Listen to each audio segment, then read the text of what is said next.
as we get started, one of the things that we want to make sure that people are aware of is that you please do mute yourselves if you're not talking. We'll be getting into the housekeeping here in just a moment. But please do mute yourselves as you're coming into the room, and then I will unmute you if you raise a hand, or if you want to use a chat box. So we'll get into that in just a second. But before we do that, I'd like to get started by just saying welcome and good evening, everybody. Thanks for joining us, and this is the final webinar. So I had the good fortune to be tech on the inaugural webinar, and it was a thrill to do that because of kind of the new concept. And if we think about a month ago, which seems like 128 days ago, maybe was a month ago, it was really great to see the Festival of Training get started. So delighted that you could be here and join us this evening for the final session. And thank you for joining us. Thank you for being here. So this Festival of Training has been an online pilot, and I think we are all in agreement that this has been a resounding success. It was beautifully structured and really nicely developed, and I've been so impressed with the work that so many people have put into this Festival of Training. So it was developed to inform Rotarians in our district about everything they need to know for the coming Rotary year that begins July 1st. And I think we are all in agreement that it's gone above and beyond accomplishing that original goal.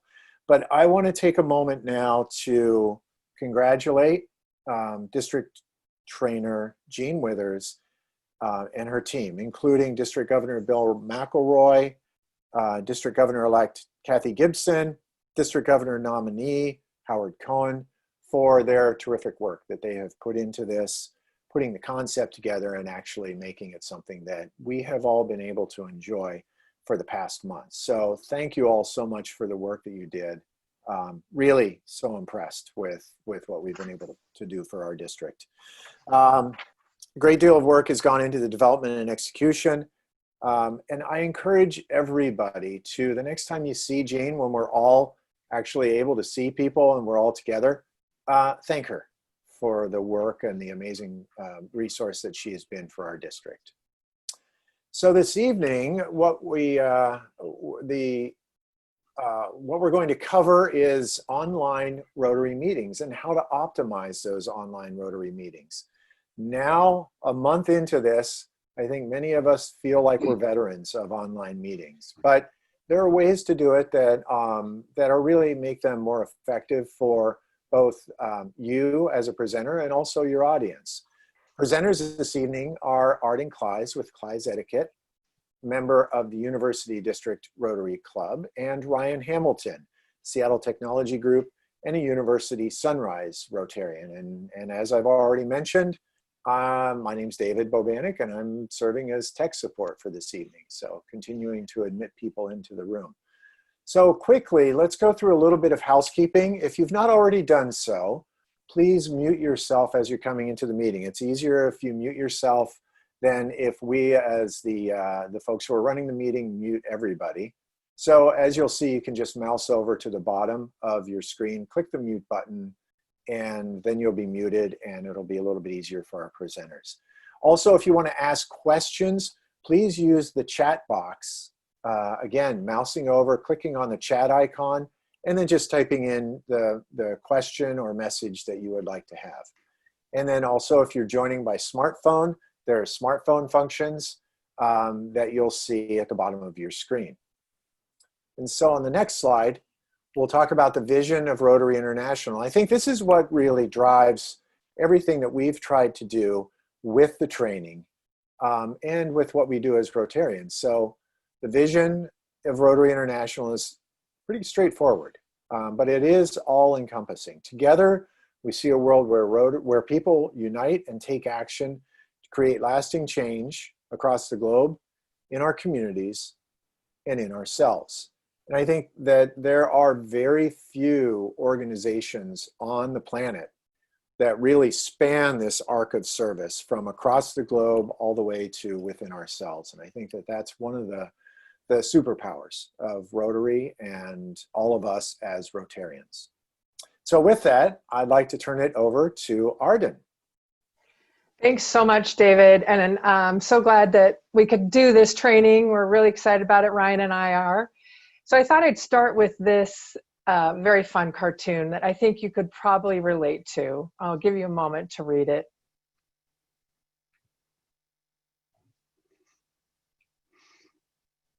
It is our new reality. So Zoom is kind of how we have to conduct business these days. And we anticipate it may be another 12 to 18 months. It's hard to know that we can't get together in person. So Zoom is kind of Zoom and other tools as well, which Ryan will talk about a little bit, but we're mostly focusing on Zoom today. It is what we're focused on and what we're doing. But someday we look forward to that day when we can get back together, look each other in the eyes, and give each other hugs. And I know it'll be a glorious day when that happens. So these are the topics that we plan to cover. I will cover basically how to be a participant in a Zoom meeting. I am going to share some things that for some of you may seem incredibly basic. For others, it may be really helpful. And then I'll also share some things that you may not have known anything about. So hopefully I will cover everyone's needs in terms of how to be a good participant in a Zoom meeting. And I will also go into how to improve your meetings, ways to ensure you look good and sound good. And then I'll let Ryan talk about what he's going to talk about. Yeah, thank you, Arden. My topic is going to be pretty much how you set up the meeting and run the meeting. So we'll talk briefly about the difference between meetings and webinars and how you schedule them and invitations and those things. So it's a little shorter and a little easier topic than Arden's covering. So, and more boring for that matter. No, not at all. His is very important. All right, good. So a quick introduction about me. David did a fabulous job of talking about me, but why am I giving this presentation? So I am a business etiquette consultant, and when the virus hit, I could no longer meet and do trainings in person for my corporations, couldn't teach manners classes to kids any longer in person. So very quickly, I had to get up to speed on Zoom. And because of all the Zoom bombing issues, I also had to get up to speed on security and how to set up your Zoom so that you're secure. So learned a lot about Zoom. I also host Zoom for our Rotary meetings, and that's why I'm here. And also to share the etiquette. All right, so I'd like to do a really quick poll, and the way it's going to work is I want to find out what your comfort level with Zoom is on a scale of 1 to 10. And I'm going to actually stop screen sharing in a moment so I can see all of you. But what we're going to do is, let me explain the scale. 1 is I'm able to log in and get into a Zoom meeting, and that's about it. 10 is I could probably teach this class. So what you're going to do when I say go, you're going to hold up the number of fingers that represent where you are on that scale. So if you're a 5, you're going to hold up 5 fingers. If you're a 10, you're going to hold up 10 fingers. So everyone, where are you on the scale of 1 to 10 with your comfort on Zoom? Go. Okay, we've got kind of all over the board from 1 up to, I see, 9 and 8. Great. Okay, fantastic job. Thank you so much. That's very helpful. So let's go ahead and get back to sharing the screen. And I'm going to, actually, am I? No, I think I'm going to. Yeah, so one thing that I want to talk about now is the Zoom function. So I don't know why these are showing backwards, but in order, David mentioned this, to see your Zoom functions, you have to move your mouse or touch your screen. Now I'm going to take this down. I'm going to walk you through the Zoom functions so you can see them. So touch your screen or move your mouse in order to see them. So starting from left to write. Mute, obviously, when you click on that microphone and you see a red slash through it, it means you're muted. To unmute yourself, you click on it. Stop video, click on it, you get a red slash, you'll turn your video off. And if I do that, you'll see my picture. And I do encourage you to have a picture on your profile so that if you turn your video off, we can see some sort of face. All right, the next one I'm going to skip. I'm going to come back to participants. I'm going to go to chat. And chat is obviously where you talk to each other. You can, depending on how it's been set up by the Zoom host, you can sometimes chat with everyone, and you'll see that option. Sometimes you can only, I see a question from Karma. I'll get to you in a moment, Karma. That's a great question. Sometimes you can only chat with the host. And there's advantages to that, but I won't go into that. That's more of Ryan's covering. So that's the chat function. Sharing screen is not a button you should touch unless you want to share something on your computer, a document, a video, or a slideshow. Once you touch it, so I'm going to touch it so you can see, it says something like Arden's going to share her screen, and then I have to click on that, whatever I want to share, and share it.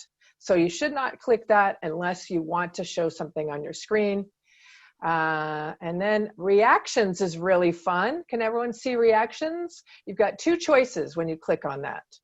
You can do the clap, yay, applause, or you can do thumbs up.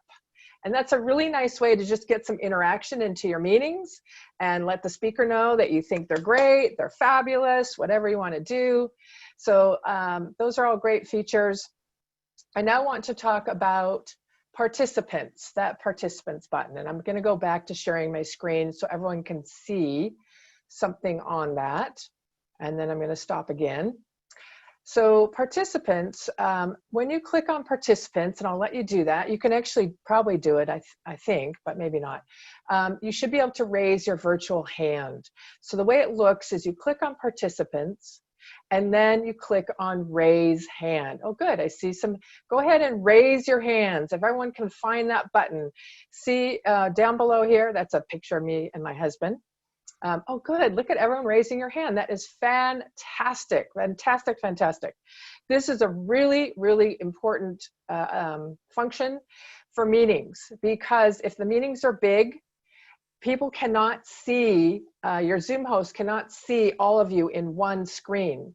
Like me, when I'm a Zoom host, I only have one computer, unlike David, unlike Ryan, they have two. So they can see everyone that's in a Zoom meeting. I can only see the one grouping. So I can't see you if you're in the second grouping raising your real hand. I have no idea who's raising their real hand. So that's why I really encourage you to use the virtual hand raising tool. It also puts people in the order that they raise their hand. So it's a great tool for when you're calling on people. All right, fantastic job. You all figured that one out. This is how you do it on a smartphone. You click on more, and then you should see the option to raise your hand. This is what it looks like. Oh, okay, so the next thing I want to teach you is how to rename yourself. So again, this is under participants. You have to click on participants if the box is not open. If it's open, go find your name, go find yourself, click on more, and then click on rename. You can change your name, and you should have a name in there, not like your employee number or iPad or something like that. We want to know who you are. So if your name is not representing you as you are, go ahead and rename yourself. The other thing that I want to talk about, this is not below. I'm going to just quickly show you the difference, and then I'm going to close this so that you can see what I'm talking about, because my slides are going to block this. But you can switch between speaker view and gallery view. So I personally prefer, when there is a speaker, having the view in speaker view, which is on your left, because I'm not distracted by seeing a million little Hollywood squares people. I can see the speaker better, and it just keeps the distraction away. However, if I'm in sort of a I want to see everyone. I want to chat with people. The gallery view is the way I want to go. So I'm going to stop sharing so you can all see that. So you go to your upper right-hand corner. And if it says speaker view, it means you're in gallery view. And you have to click on it to get to gallery view. If it says gallery view, you've got all the little Hollywood squares. Actually, if it says gallery view, you're in speaker view. So it's just the opposite. So go ahead and play around with that. And if you click on either one, you'll see the difference. And I find that really helpful depending on what I want to do. I know Karma asked, I'm going to go back really quickly. Actually, you know what? I'm going to wait. I'm going to wait because we do have a place where we're going to answer questions. Okay, so now I'm going to go back to sharing my screen again. And we're going to do a little fun thing. All right, so there are some do's and don'ts that we should be keeping in mind when we are on a virtual meeting. And what we're going to do is we're going to have everyone in the meeting raise your virtual hand. I want to see all your hands up and keep them up. Do not put them down. So I'll give you a moment to do that. I see the numbers ticking. It's always fun. 23 people. Keep going. I know there's more than 23 people. Keep raising your hand, raising your hand, raising your hand. And the way it's going to work is I'm going to go through a few different do's and don'ts, mostly actually don'ts, that you may or may not be guilty of doing, let's say in the last 2 virtual meetings you attended. So keep your virtual hand up. We will see as I list these things, how many of you still have your virtual hand up. And if there's a few people left, we'll give you a good round of applause. So here's my list. Keep your virtual hand up. Actually, let me say it this way. Put your virtual hand down if you're guilty of not muting yourself when you weren't talking in the last 2 meetings. So if you're guilty of not muting yourself when you weren't talking in the last 2 meetings, put your virtual hand down. Oh, good. People were good about muting. All right, put your virtual hand down if you ate food while in the meeting with the camera on. Oh, we see some hands going down on that one. Okay, put your virtual hand down if you wore your pajamas, workout clothes, or something a little skimpy in the meeting, the last 2 meetings. Oh, good, very professional. Oh, we lost one or two. All right, put your virtual hand down if you interrupted others. We're losing a few people on that one. Yep. All right, here's a biggie. Put your virtual hand down if you moved your device around without turning the video off first. Ticking down. We have 16 people still with their hands up. Wow, congratulations to you, 15, who did not do any of those don'ts. So I'm going to go through each of those quickly and explain why they are don'ts. So if you didn't mute, you may put all your hands down now. You may lower your hand. All right, good job. You all have that hand raising down really well.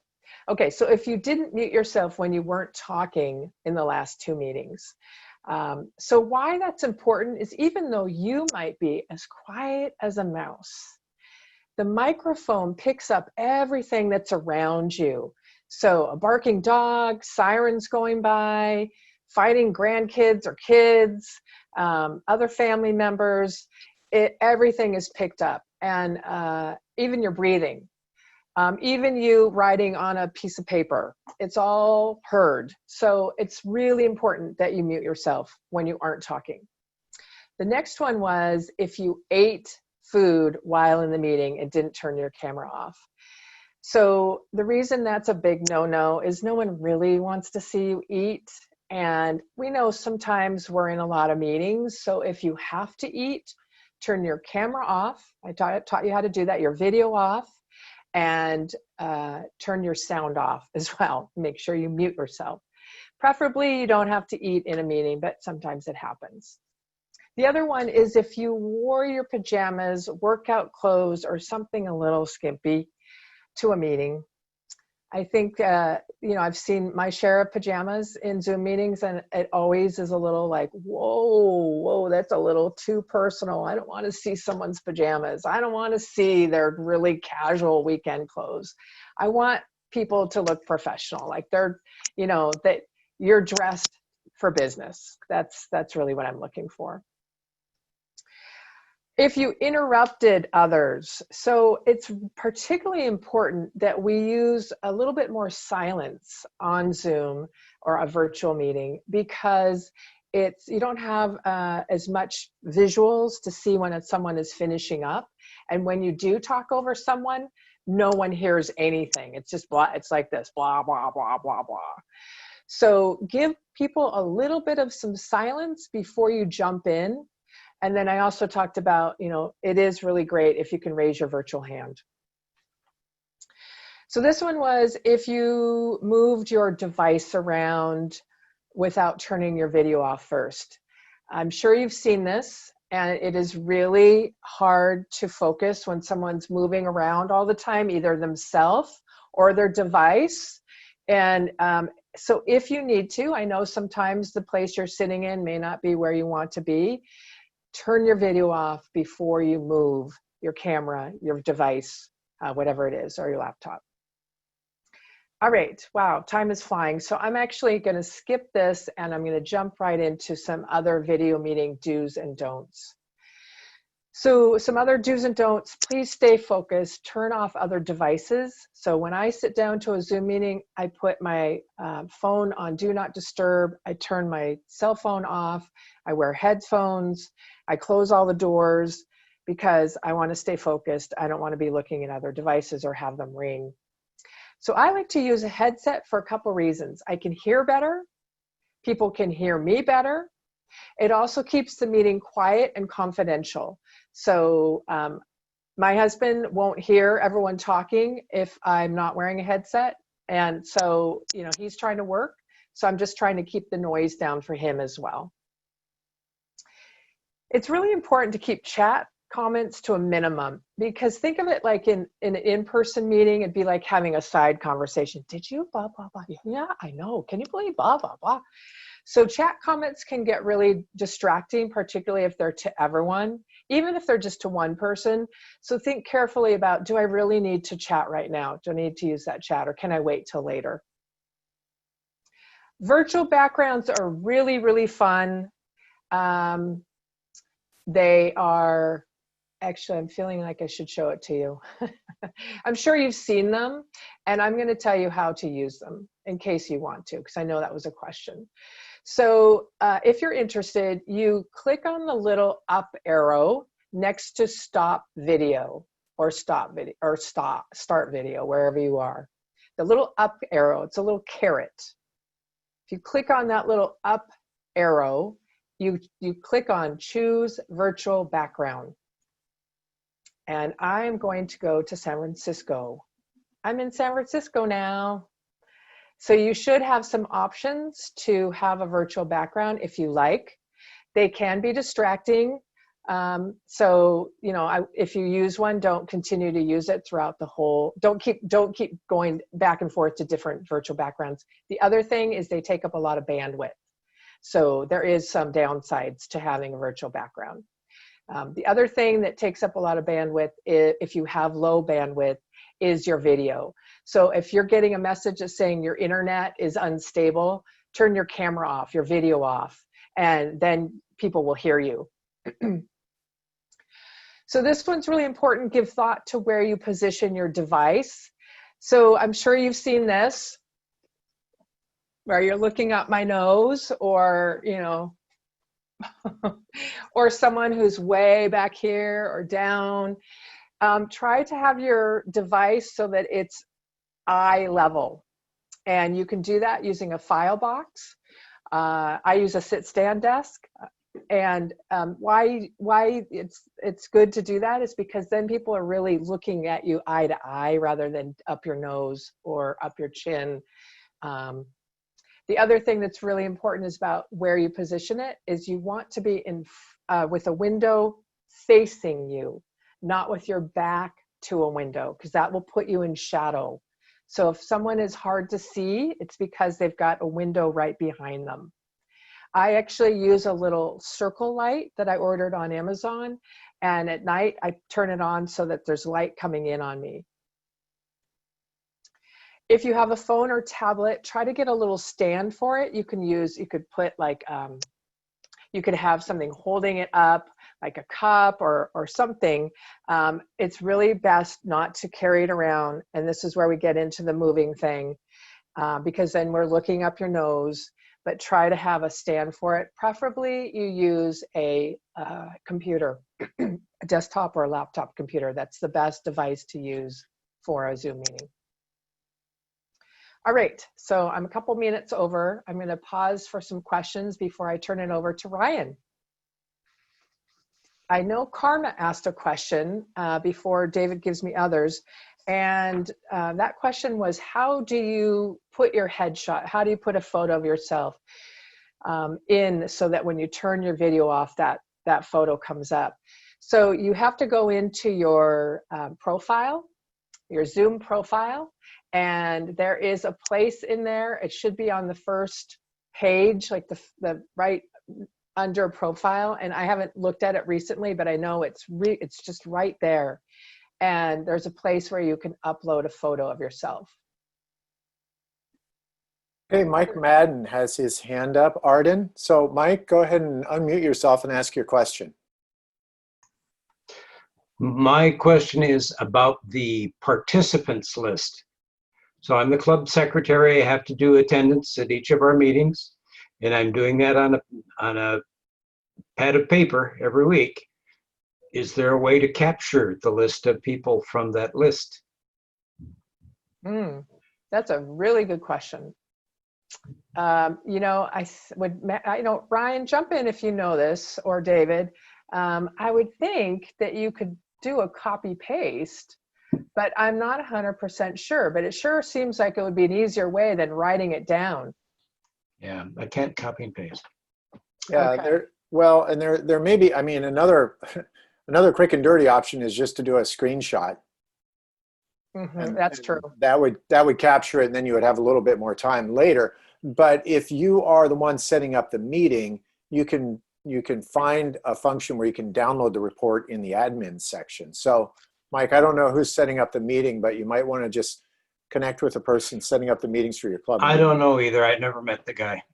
On advice from counsel, I declined to Oh speak. my gosh, all right. Oh, you people at University Sunrise need to work this out, but. Karma gave us the answer here. So Okay, great, yeah. Oh, what was the answer? I missed it. in reports under Reports. admin. Yeah. Oh, thanks, Karma. Look at you. You're a number 10. You're a pro. Reports So- is where? Sorry? Under admin, so the person setting up the meeting will be able to get that information for you. David Della had a question. Who and how to use the share function, which is what you've been doing. Yeah, that's what I'm doing. I'm sharing my screen. So you have to have either hosting or co-hosting ability to share your screen a big if security has shut down screen sharing for the participants who are not hosts or co-hosts. You can have the meeting set up, and I'm getting a little bit into some of Ryan's stuff, but you can have the meeting set up so that anyone can screen share. I wouldn't recommend that because of the Zoom bombing. It is a real thing, and I know people who've been Zoom bombed. And that's usually how they do it. They share, there's something ugly on their computer that they share. So that is set up. You can also set it up in the meeting. You can change it. So if you're a host or a co-host, you click on security, and then you can say disable screen sharing. But if you're a host or co-host, or if it's open, you can just click on screen share screen, and then you look for the file. It kind of opens up your files on your computer. You click on that file that you want, and then you come back and you click share screen and it pops up. Thanks, Arden. And then if there's time, one more question, I think. Okay, one more, yeah. Okay, so, and this is a pretty light one. So from Virginia McKenzie, can you talk about how to encourage people to be more playful and fun, capitalized F-U-N, during a Zoom call?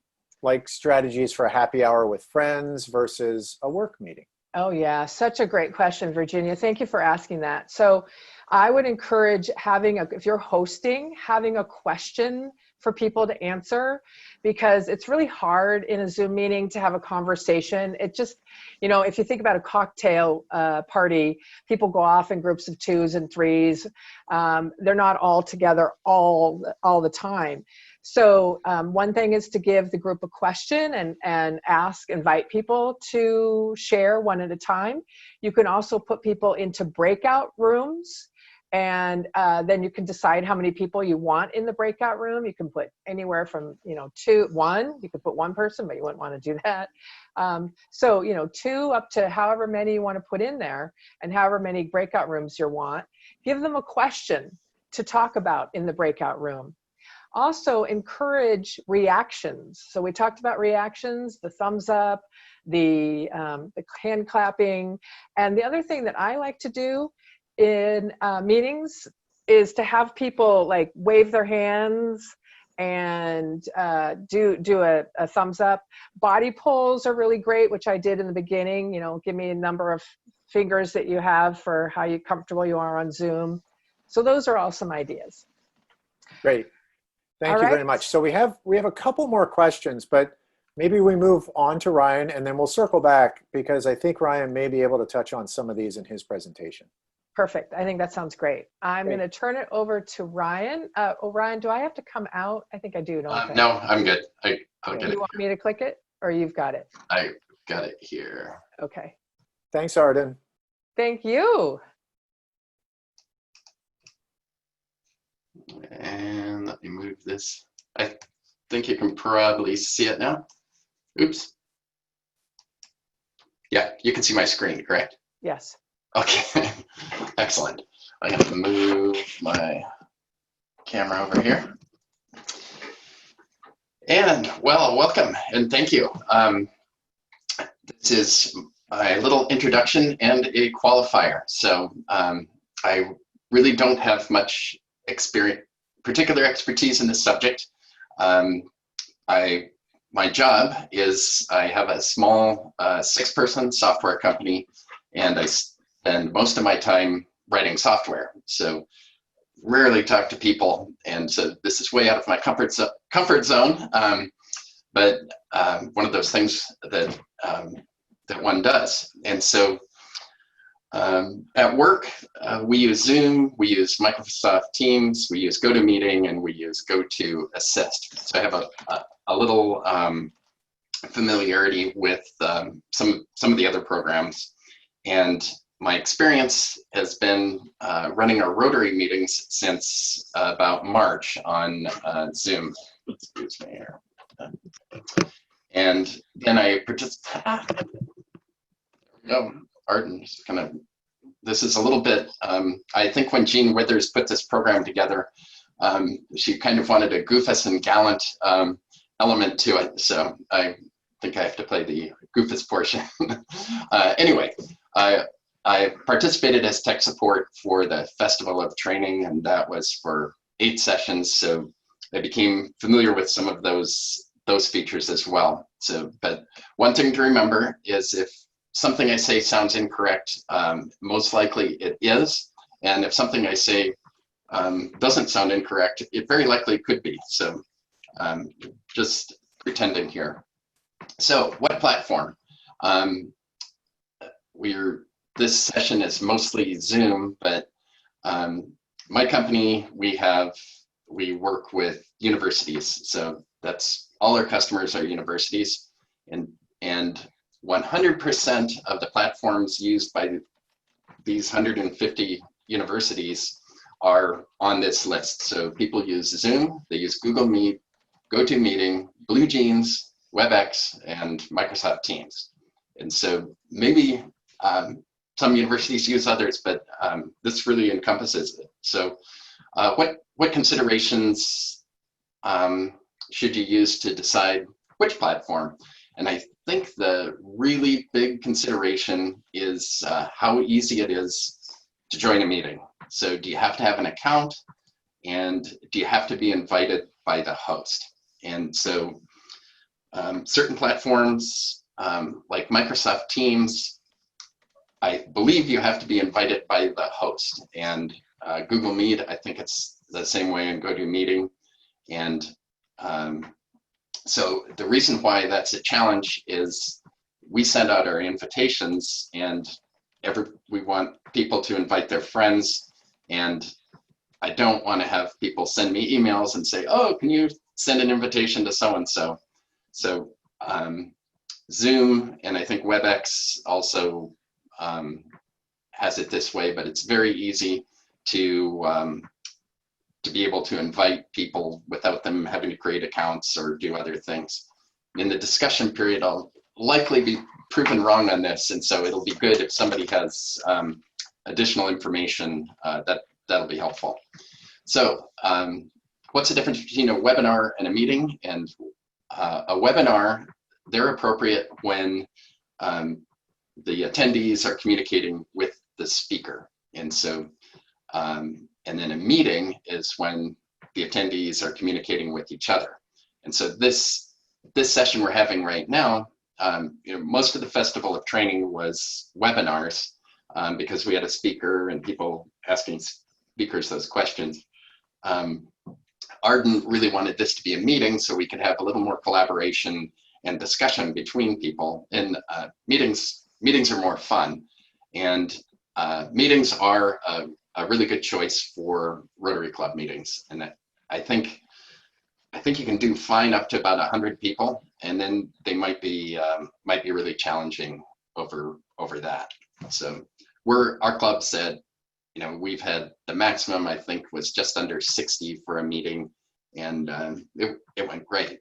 So if you haven't been doing any meetings, then this is the quickest way to do it. Is you get a Zoom Pro account for $15 a month, and that allows 100 participants, and that's all you need to host a Rotary Club meeting.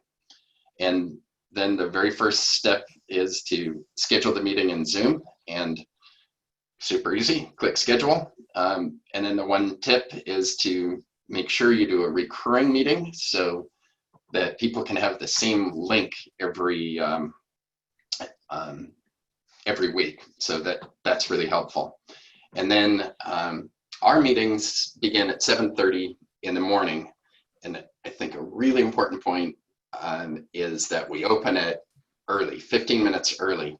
And so what happens is people show up one by one, not as a big group. And so you're able to say hello and not worried about a program. Everybody can talk, and you get to greet people as they come in.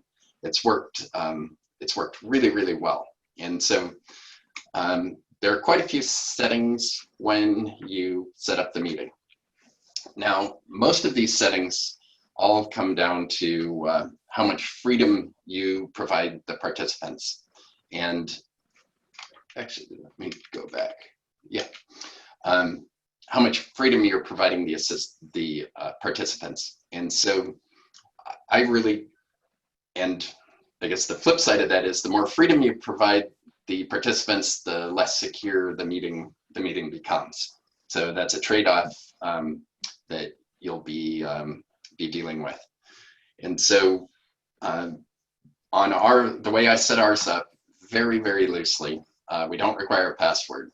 Videos on for the host and for the participant. We allow, they can either connect with their computer or a telephone, and if they connect with a telephone, the audio is really bad. So it barely should be an option, but there are several people that do connect, or a couple people that connect with. They'll have their computer, but they have to dial in on their phone to get audio.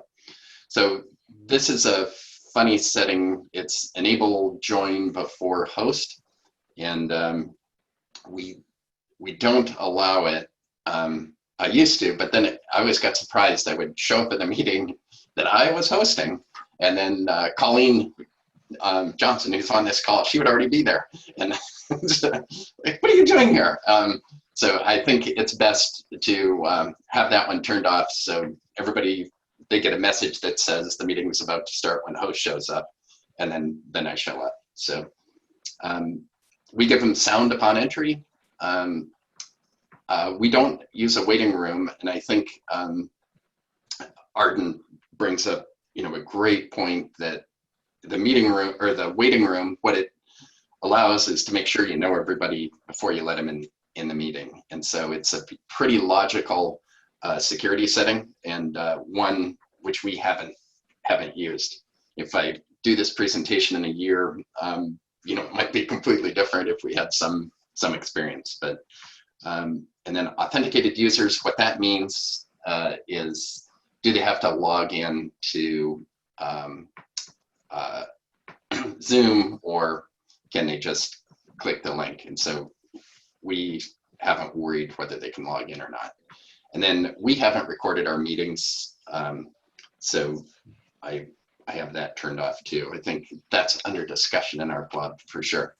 So what we do, on that previous screen, there was a link, and so we just email a link to people, and again, we make it open 15 minutes early, and that's the extent of how to set up a meeting. So it's really easy. There's almost nothing to it, and it's inexpensive. So running the meeting is exactly what David is doing now. It's the exact role, and I think there should just be one goal in this, and it's limit distractions and let people enjoy themselves. And so what that means, as I said earlier, we open the meeting early so people can show up one by one, and you can tell them, oh, close the curtain, we can't see you, and it allows you to resolve some of the connection issues and other things. And those issues are decreasing week by week. It's people are kind of upgrading some of their equipment and other things, so it's getting better and better. I do turn off screen sharing for participants. So I didn't see that setting in the setup. It's kind of one of those things I think you have to do once you're in the meeting. And for running the meeting, if everybody followed all of Arden's presentation, then there really wouldn't be anything to do at all. But not everybody has heard the presentation. So what I do is I set up my chat window, and I'll show you this on the next slide.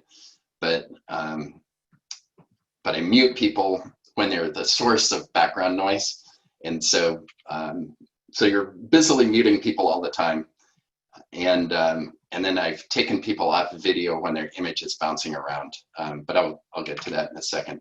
So what I did is, you can, if you're going to be hosting meetings, it's kind of handy to set up a little lab in your office. So grab a second computer, create your session. So this is me talking to myself, a really stimulating conversation with lots of feedback, and you're able to test things. But the one thing, here's what the screen looks like, is Ryan Hamilton is attending Seattle Technology Group's meeting.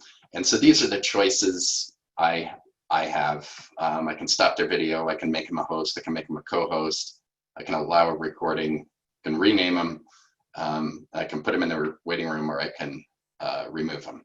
So that's pretty simple. And then the chat, you all have chat windows, so you can see what's there.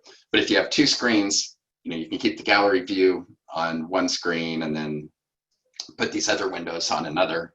and it makes it easy to handle. And when you get in a real meeting, there's quite a bit more going on. So this is the webinar screen, which is really similar, but except the webinar screen has questions and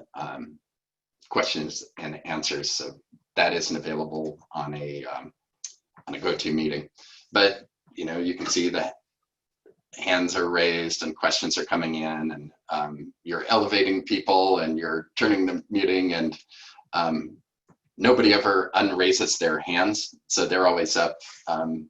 They're always up forever, and so you end up trying to figure those out. So it's pretty straightforward, but you have to be on top of it.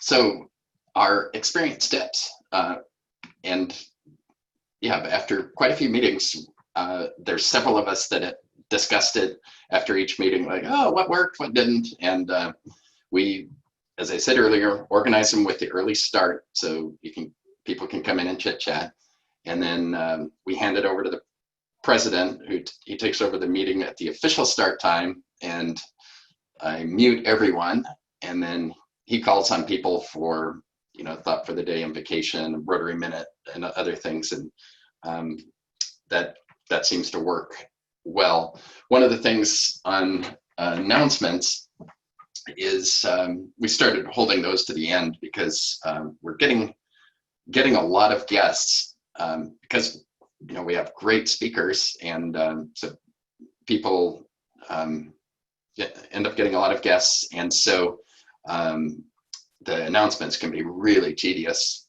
They can hear all the things we've canceled and why we canceled them, and then so hold those to the end, and then you can dismiss your guests early. So I guess the main point is really consider reorienting your meetings for this platform. And we do the bucket or we don't. It really depends. I think the bucket, liars and braggers is what we call it, but it's really great, when we have a lot of our members there and not many guests. It's really fun to hear what's going on, and it's really been enjoyable. And then when I'm running the meeting, I do mute people when they're finished talking, because most of the time people forget. One thing I found out is when you turn off their video, and only do it a few times. It's mostly people with mobile phones who are just moving them around the whole time. I can't stand it.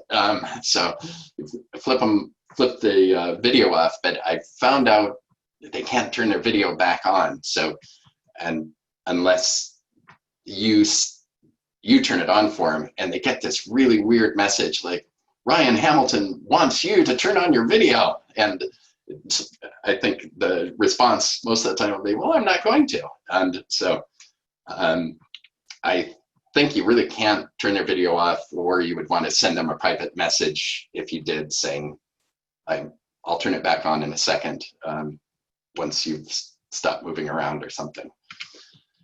So just a quick couple of notes on camera options.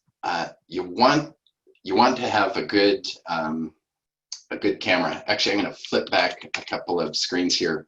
You can see the quality difference between the top picture and the bottom picture. The bottom, really crisp video, and the top, not very good at all. Oops. So I think that one of the best ways to buy a camera is you look on your Zoom meeting and see who has the crispest, most crisp look, and find out what camera they have. But it's really interesting. I was suggested to one of our members a camera that costs $39, and so I thought, I'm going to get the link for this program, and it's now $55, and on Amazon it's $104, which I thought was surprising. And then my $65 camera is $130 on Best Buy and $200 on Amazon. So I'll post these links into the chat. They're just Logitech webcams, but they've proved satisfactory.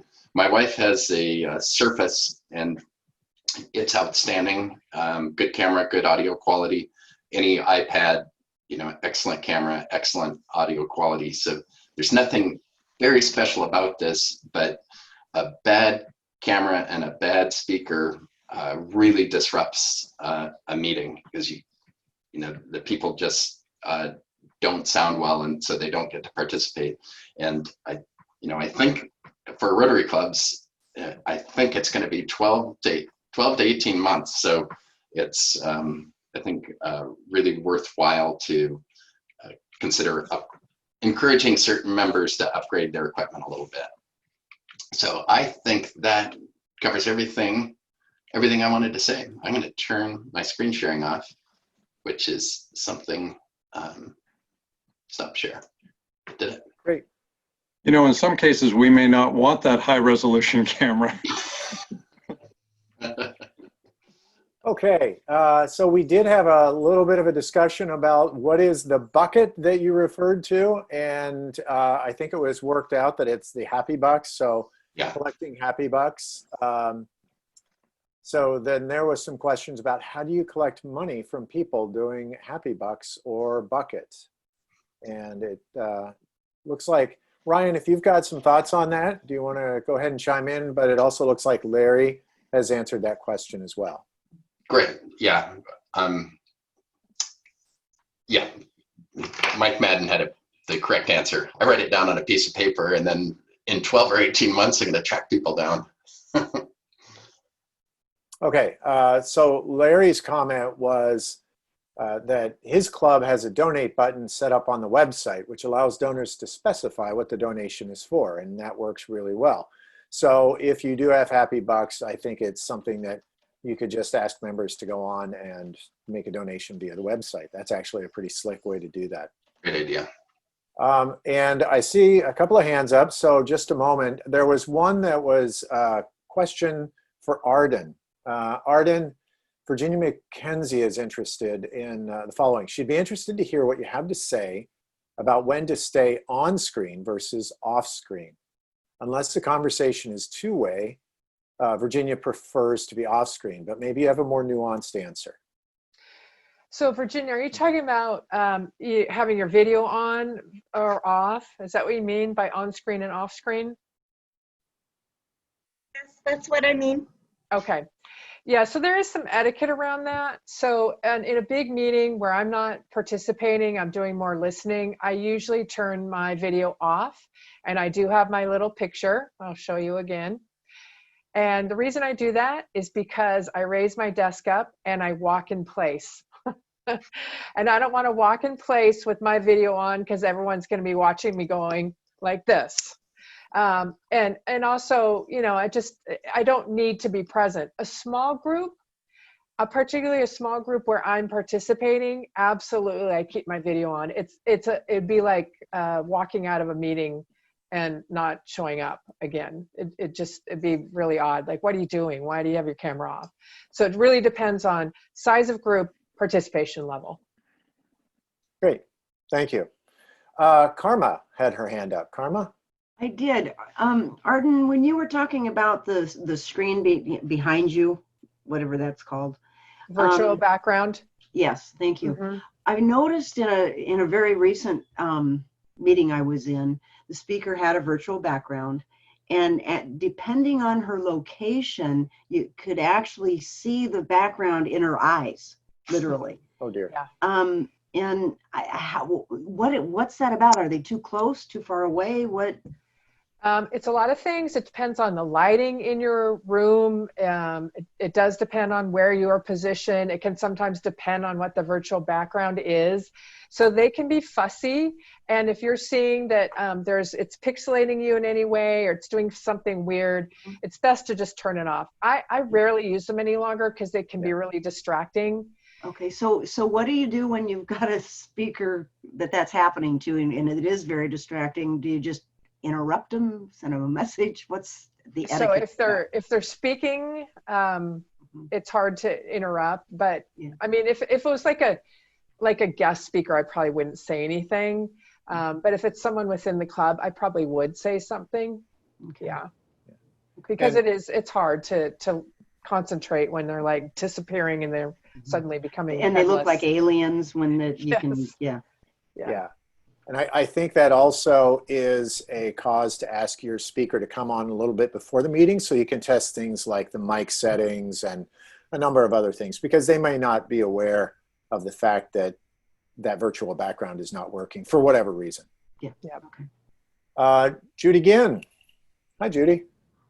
Hi, I was just a question to the group and the different clubs. Do you post the link for your meeting on your website, or how do people find it? Non people who aren't in your club. For our club, we email it. So if I wanted to visit your club, I need to find someone in your club to email me, right? Yeah.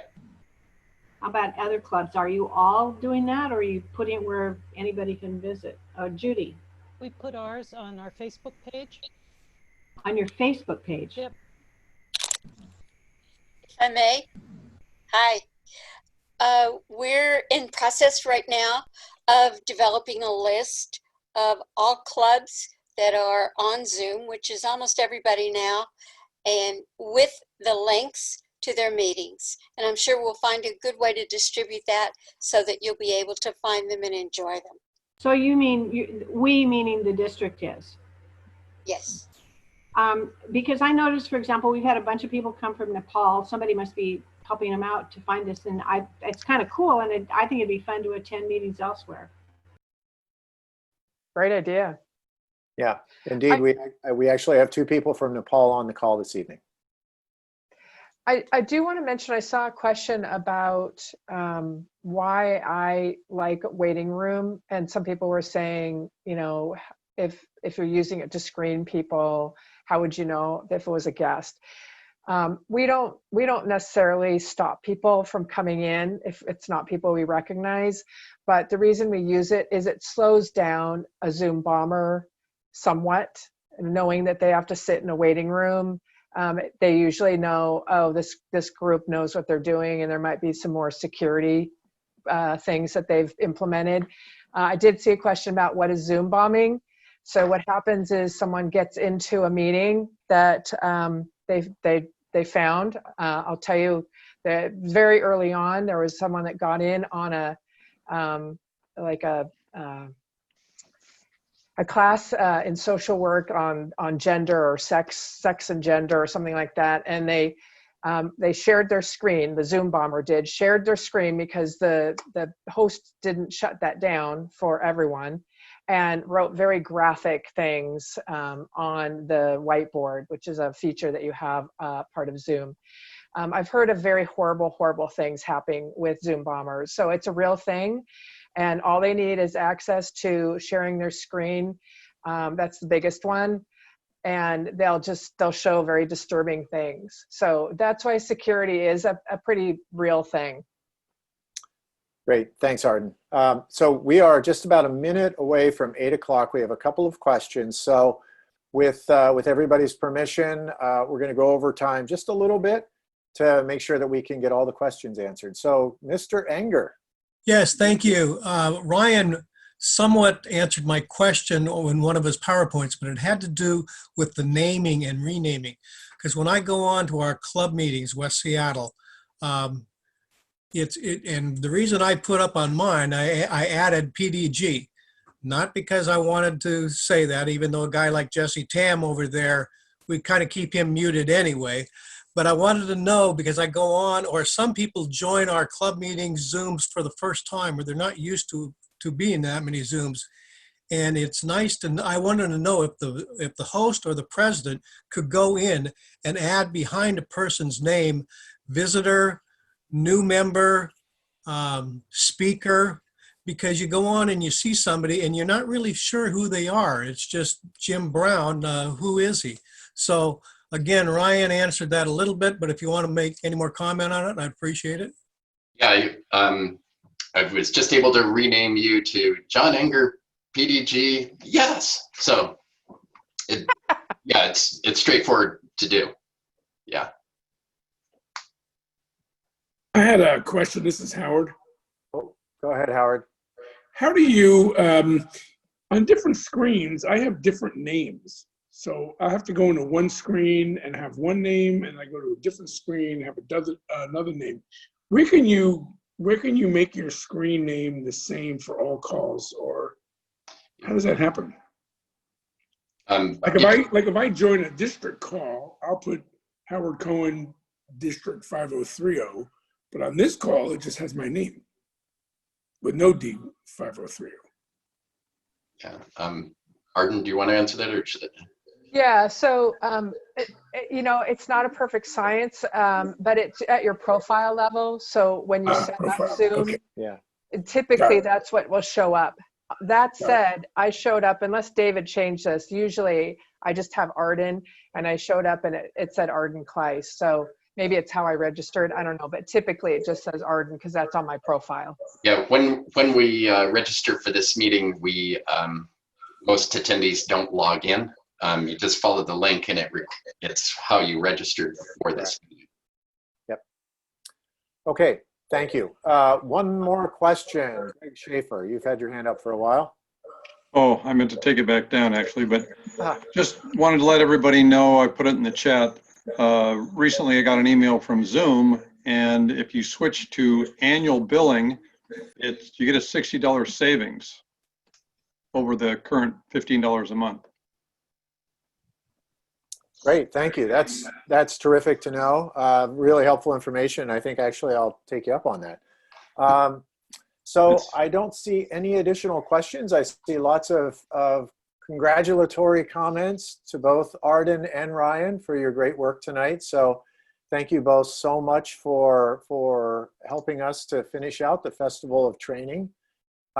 Jean Withers, would you like to say anything to the group since we're closing out the Festival of Training? First of all, everything I've learned from the man I call the Great Bobanic, who preceded me in this job. Secondly, thank you, Arden and Ryan. I wish we had done this session at the beginning of the training. Wouldn't that have been useful, everybody? Yeah. And I know that all of us have learned so much during this training. For myself, I have found that I've learned more about Rotary in the last month because I was able to go to, in my case, because I should, to all 39 now trainings and learn things from Mike and from Howard and from the foundation committee and all those folks who are doing all the innovative work. So this is such a wonderful tool to basically help us all get the breadth of Rotary in a way we might not be able to in a half-day assembly. So what a wonderful tool we've discovered. I can't tell you how thrilled I am that we started doing online training early enough in the year that we could make the worst mistakes where most of you didn't see them, thank goodness. And that we can now do it with some level of professionalism. I want to remind you that particularly for this invaluable session, all of the trainings are on the District 5030 YouTube channel.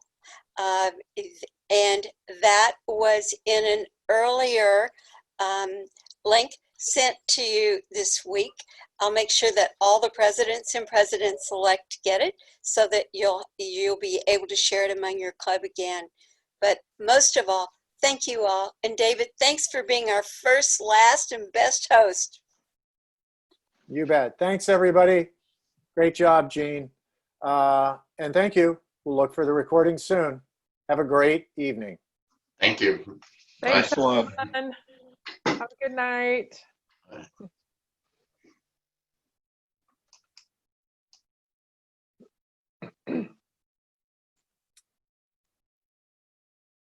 Oh, All right.